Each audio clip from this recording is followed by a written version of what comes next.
बेताल पच्चीसी कौन अधिक साहसी। चंद्रशेखर नगर में रतन दत्त नाम का एक सेठ रहता था।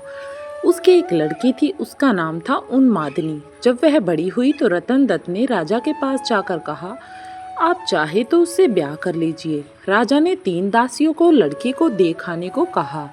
उन्होंने उन्मादनी को देखा तो उसके रूप पर मुग्ध हो गई, लेकिन उन्होंने यह सोचकर कि राजा उसके वश में हो जाएगा, आकर कह दिया कि वह तो कुलच्छणी है। राजा ने सेठ से इनकार कर दिया। इसके बाद सेठ ने राजा के सेनापति बलभद्र से उसका विवाह कर दिया। वे दोनों बहुत अच्छी तरह से रहने लगे। एक दिन राजा की सवारी उस रास्ते से निकली।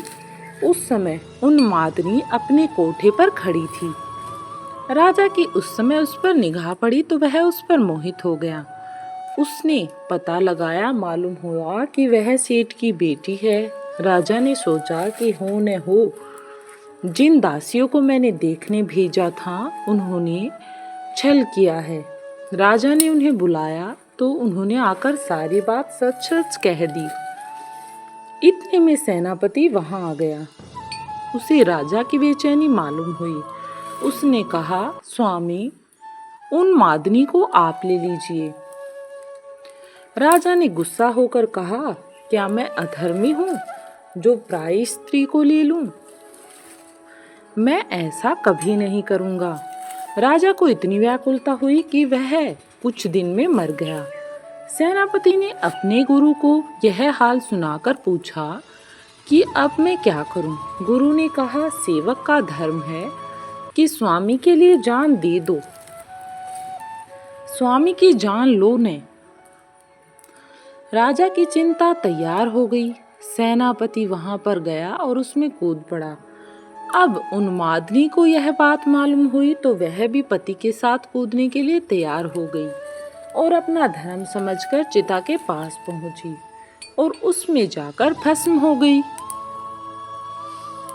तीनों के तीनों उसी आग में जल गए। इतना कहकर बेताल बोला, हे राजन, बताओ सेनापति और राजा में कौन अधिक साहसी था?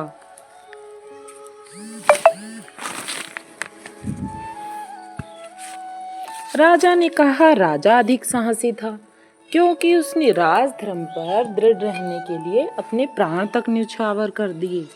उसने उन्मादनी को उसके पति के कहने पर भी स्वीकार नहीं किया और अपने प्राणों को त्याग दिया। सेनापति कुलीन सेवक था। अपने स्वामी की भलाई में उसका प्राण देना अचरज की बात नहीं है। असली काम तो राजा ने किया कि प्राण छोड़कर भी राजधर्म निभाया। बस इतना सुनना था कि बेताल फिर से पेड़ पर जा चढ़ा और विक्रम उसके पीछे पीछे दौड़ा। विक्रम फिर उसे लेकर अपनी पीठ पर चला तो बेताल ने फिर से नई कहानी शुरू कर दी। दोस्तों, विक्रम और बेताल की 25 कहानियां हमारे चैनल पर आपको अवेलेबल मिलेगी।